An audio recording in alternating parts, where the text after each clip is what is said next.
Confessio Belgica, Episode 3.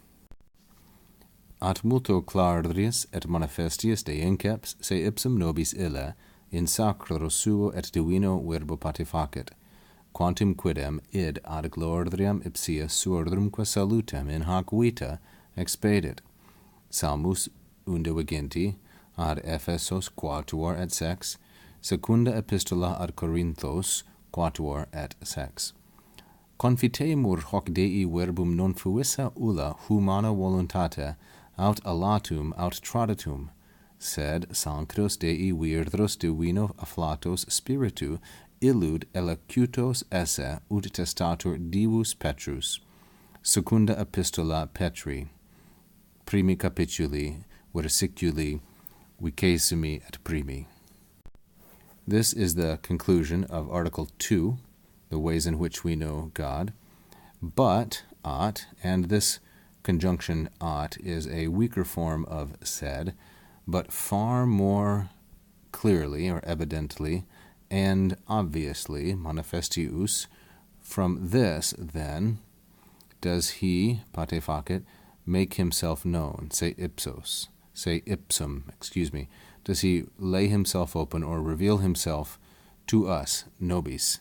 And the subject of patefacet is ille, which of course is God, masculine, singular, and nominative, in his own sacred or holy and divine word. Multo is an adjective in the ablative, and it is used as an ablative of degree of difference with these two comparative adverbs, clarius et manifestius. The subject of this sentence is ille, as I've said. The verb is patefacet, and the object is se, modified by ipsum. So he, meaning God, himself makes himself known to us, nobis. All the more, something like that, for de inceps, in his sacred and divine word.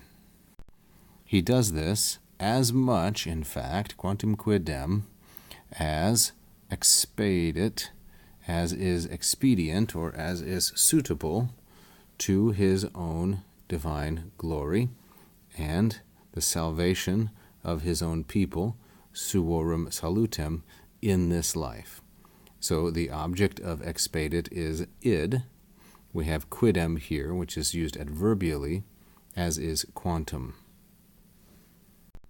The preposition ad has two objects, the accusative gloriam and the accusative salutem, which have each their own genitive, and notice how the word order is put here, A, B, B, A, to the glory of himself and of his people, their salvation.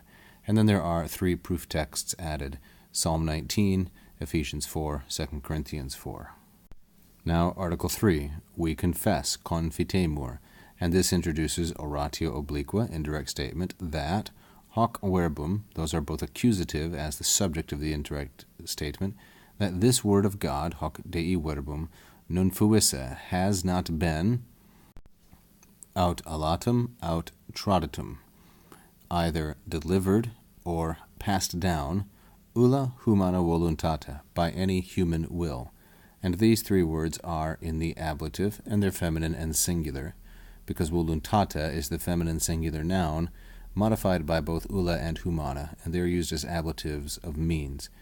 So the word of God, this word of God, was not delivered or handed down by any human will, but instead sanctos Dei viros, holy men of God. Notice how there's a parallel with hoc Dei verbum, sanctos Dei viros, but holy men of God, divino afflatus spiritu, breathed into afflatos by the divine spirit. And notice the position of afflatos between divino and spiritu. The word order then reinforces the meaning. They, what did they do? They elocutos esse. They spoke it, meaning the verbum. They spoke it forth, elocutos, as the divine Peter testifies. Testatur is a first conjugation, deponent verb, testor, testari, and again, ut with the indicative is parenthetical. The reference 2 Peter 1:21.